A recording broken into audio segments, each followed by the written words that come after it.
Hi students, now let's start our new chapter, chapter 6, specification and abstraction.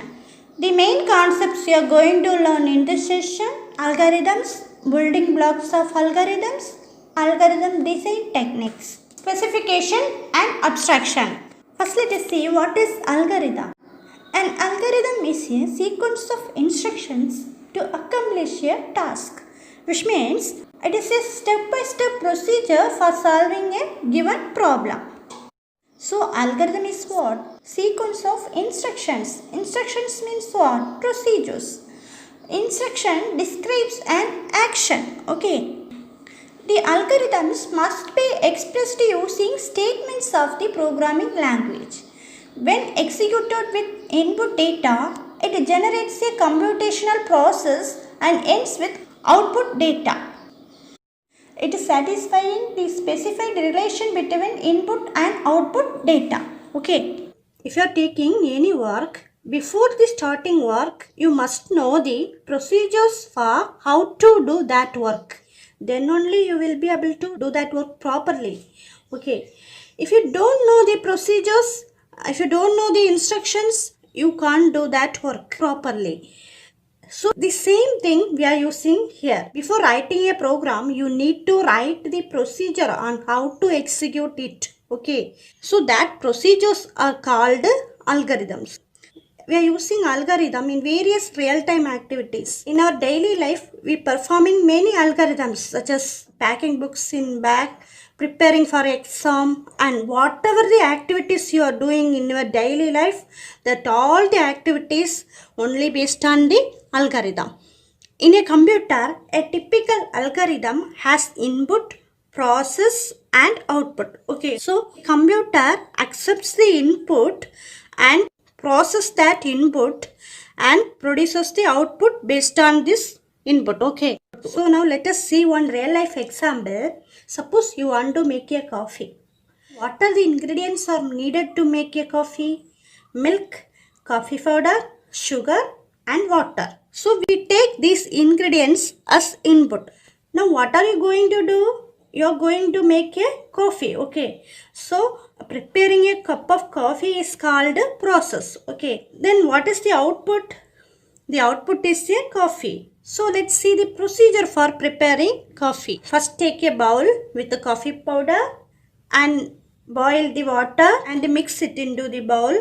Then filter it using filter and next boil milk. After that mix sugar. Okay. Next mix the filtered coffee with the boiled milk. After that pour the coffee into the cup to serve. Okay. So these are the procedure we are using to make a coffee. So this kind of procedure can be represented using an algorithm. Okay. So the algorithm consists of step-by-step instructions that are required to accomplish a task. Now let us see another one example, adding two numbers. To add two numbers, we proceed by adding the rightmost digits of the two numbers, then the next rightmost digits together with the carry that resulted from the previous position and so on.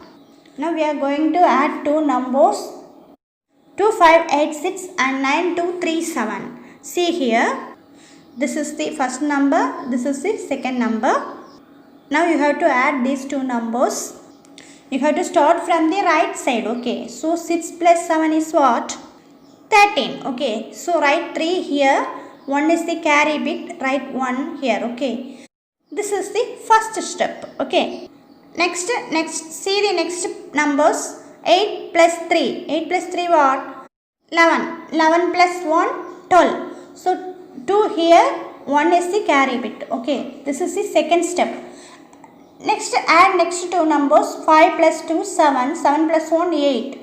This is the third step. And next 2 plus 9, 11, 1 is the sum, 1 is the carry bit. Okay. So this is the fourth step. And see the next two numbers, there is no values. So write this carry bit 1 here. Okay. This is the fifth step. Okay. So these step-by-step instructions are called algorithm. Okay. This is the example. Next, let us see about building blocks of algorithms. The basic building blocks of an algorithm is data, variables, control flow, functions. There are 4 basic building blocks available in algorithms. What are they? Data, variables, control flow, functions. Let us discuss them one by one. Okay. First building block is what? Data. What is data? Data is nothing but raw facts. For example, details of person, values. These are called data. The algorithms take input data, process the data and produce the output data. Okay. Computer provide instructions to perform operations on data. For example, there are instructions for doing arithmetic operations on numbers such as add, subtract, multiply and divide.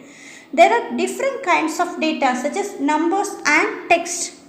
Next building block is variables. What is variable? Variable is nothing but memory location that is used to store the data. Okay. In a variable, you can store your data. Okay. For example, name is equal to Abhi. Here, Abhi is the value. Abhi is the data. Okay. But name is the variable. Okay. So, Abhi is the data. That data is stored in the variable name. Variables are named boxes for storing data. When we do operations on data, we need to store the results in variables. The data stored in a variable is known as the value of the variable. For example, a is equal to 10. What is the value of a? 10. Okay. Here a is a variable. 10 is a value. Okay.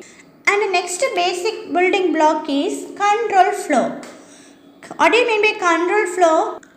The order of execution of statements is known as control flow, which means the statements of an algorithm is given in the sequential order, which means one by one. But we no need to execute that statements in the sequential order. The statement to be executed may depend on the state of the process. So, the order in which the statements are executed may differ from the order in which they are written in the algorithm. So, some statements are executed in sequential order, but some statements are executed based on the condition. Okay. This order of execution of statements is known as control flow. Okay. And the next 3 important control flow statements: sequential control flow, alternative control flow, iterative control flow. There are 3 important control flow statements. What are they? Sequential control flow, alternative control flow, iterative control flow. In sequential control flow, a sequence of statements are executed one after another, which means sequential order. Okay, one by one. But in alternative control flow, one condition will be given. First, that condition is tested, and if the condition is true, one statement is executed. If the condition is false, an alternative statement is executed. Okay.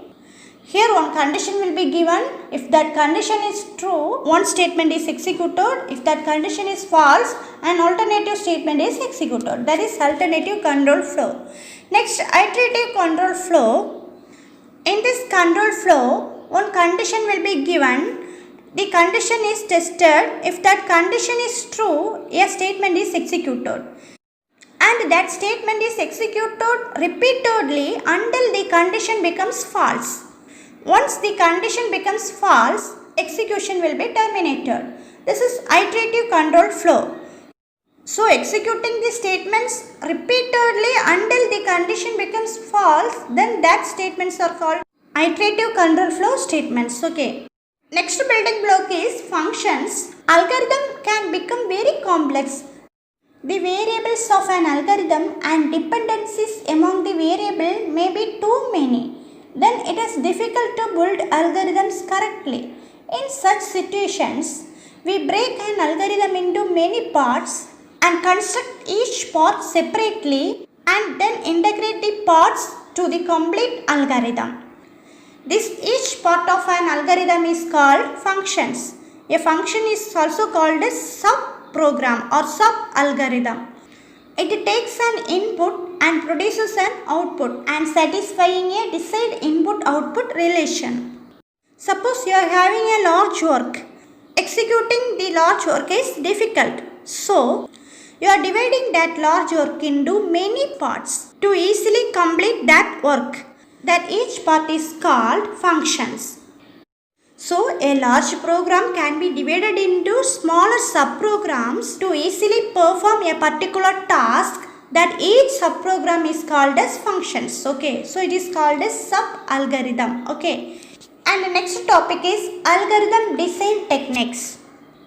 There are 4 basic principles and techniques for designing algorithms. What are they? Specification, abstraction, composition, decomposition. What do you mean by specification?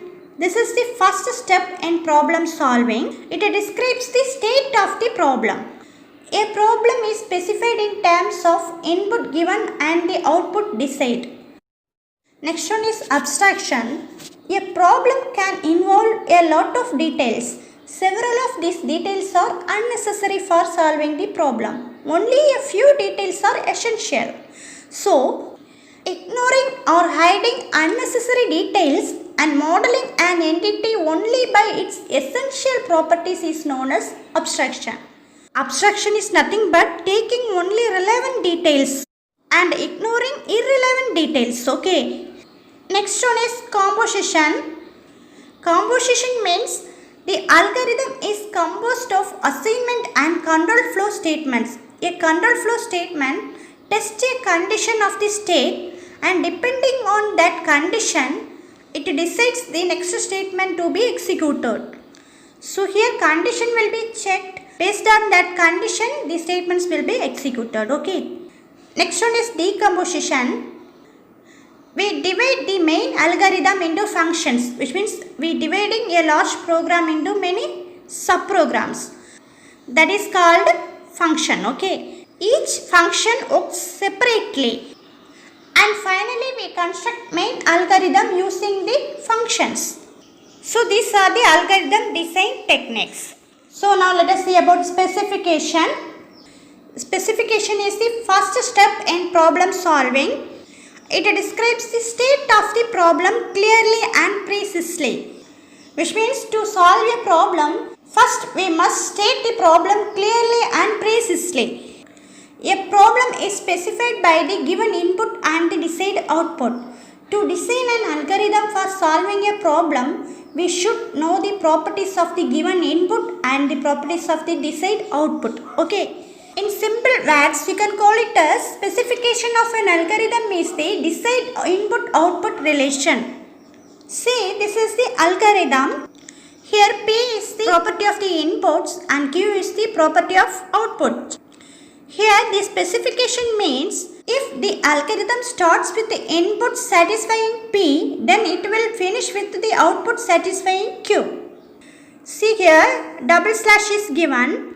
This double slash indicates that the rest of line is a command. Commands are statements which are used to read by the users and it will not be executed by the computer. Let us see one example. Write the specification of an algorithm to compute the quotient and remainder after dividing an integer A by another integer B.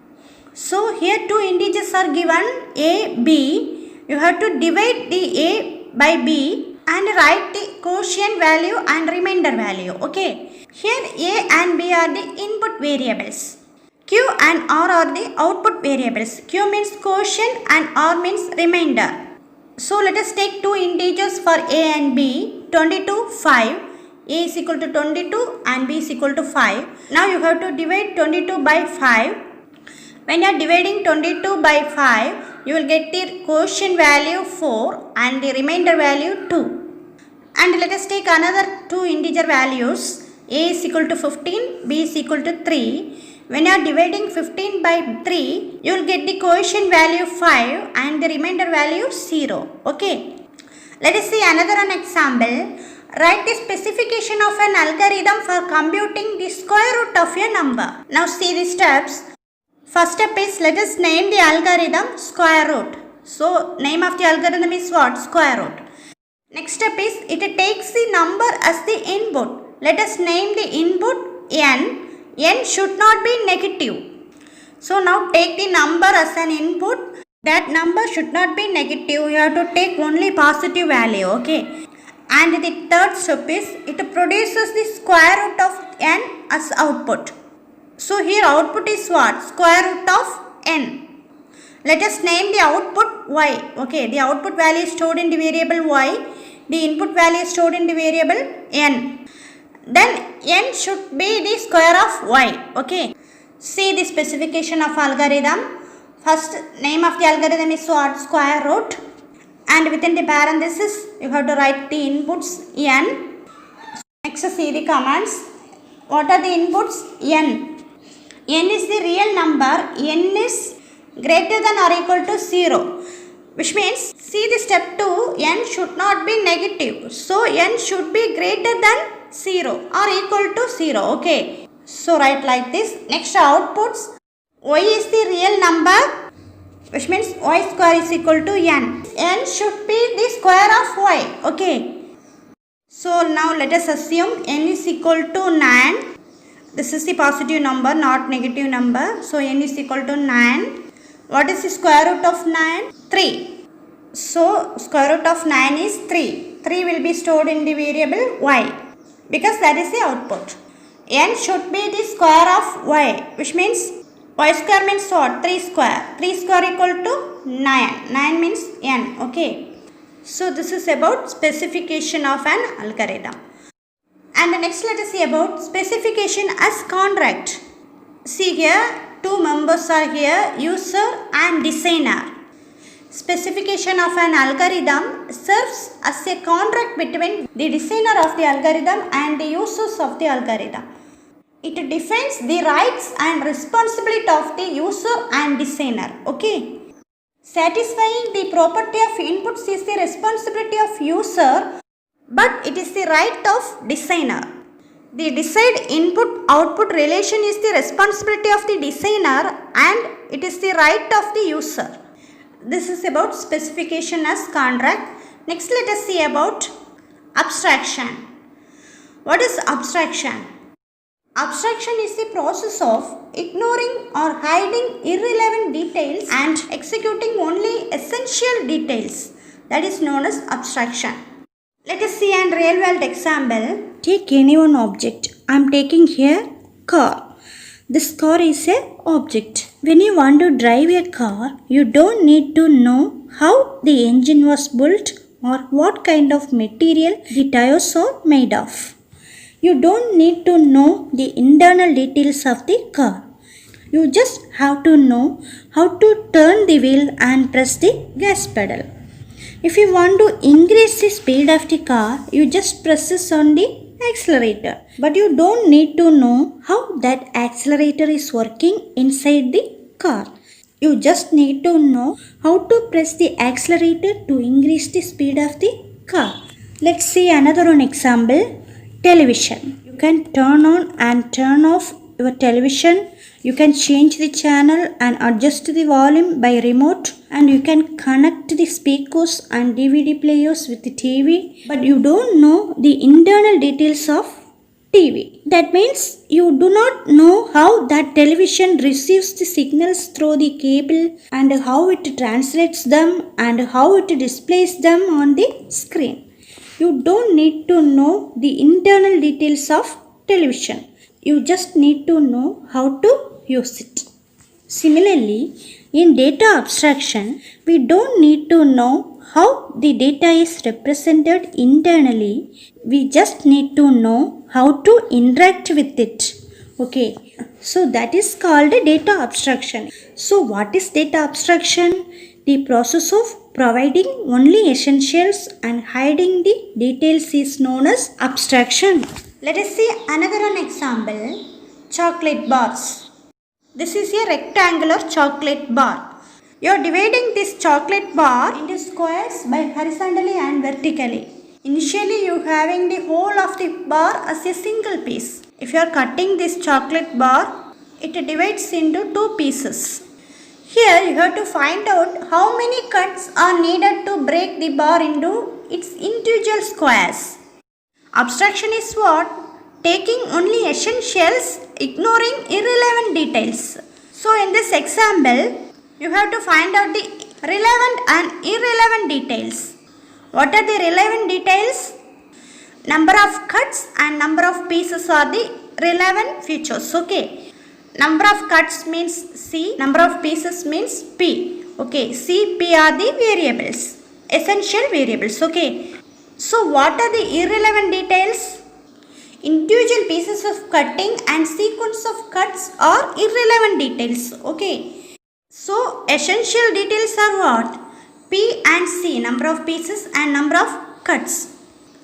When we make a single cut of a piece, the number of pieces and number of cuts both increase by 1, which means P is equal to P plus 1, C is equal to C plus 1.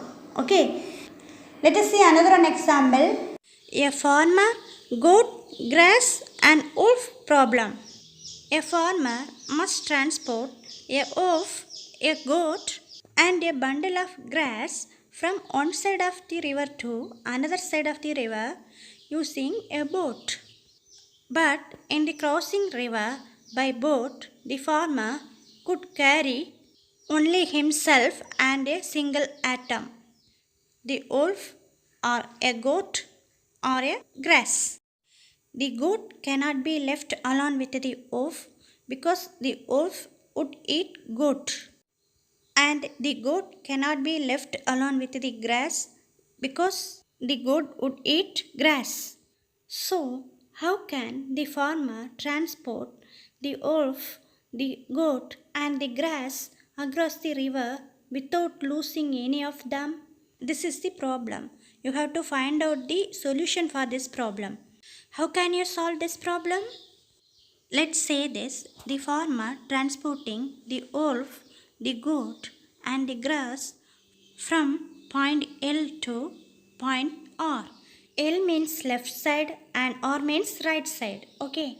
First, the farmer transports the goat from left side to right side. In the left side, the wolf and the grass are together. Wolf can't eat the grass. Then farmer returns to the left side. He picks the grass and transports the grass from left side to right side. The goat cannot be left alone with the grass because the goat would eat the grass. So the farmer transports the goat from right side to left side. Then the farmer transports the wolf from left side to right side. Then farmer goes to back again. In the right side, the wolf and the grass are together. The wolf will not eat the grass. Then at the end, the farmer will transport the goat to right side. This is the solution. So write the specification like this. Grass river, that is the name of the algorithm. And the next inputs, farmer, goat, grass, wolf is equal to L. Which means initially the farmer, goat, grass and wolf are standing in the left side. That is the input. And the next output is farmer, goat, grass, wolf, R. All of them right side. Okay. That is the output. Now we found the output because all of them are standing at the right side. Next, let us see about assignment statement. Okay. Assignment statement is used to store a value in a variable. What is variable? Variables are named boxes to store values. So, assignment statement is used to store a value in a variable. Okay. So, this is a variable. Variable is equal to value, which means m is equal to 2. Here, equal to is the assignment operator. This is the variable, this is the value. You can write here expression also. M is equal to m plus 3. M plus 3 is the expression. Now solve this expression. What is the value of m? 2. Okay. So m is equal to 2 plus 3 is equal to what? 5. M is equal to 5 means what? The value 5 is stored in the variable m. Okay. Next, let us see one example. What are the values of variables m and n after the assignments in line 1 and line 3? In line 1, assignment statement is given. See here, m comma n is equal to 2 comma 5. which means m is equal to 2 and n is equal to 5. See the second line. What is the value of m? 2. What is the value of n? 5. Okay. And in the third line, assignment statement is given. M comma n is equal to m plus 3 comma n minus 1. These are the expressions m plus 3 and n minus 1. Here m is equal to m plus 3 and n is equal to n minus 1. So in the fourth line, what is the value of m comma n? M value is what? See the second line, 2. So m plus 3 is what? 2 plus 3 is equal to 5. And what is the value of n? See the second line, 5. So 5 minus 1, that is 4. Okay. N value is what? 5, 4. So this is about specification and abstraction. I hope you understand. Thank you, students.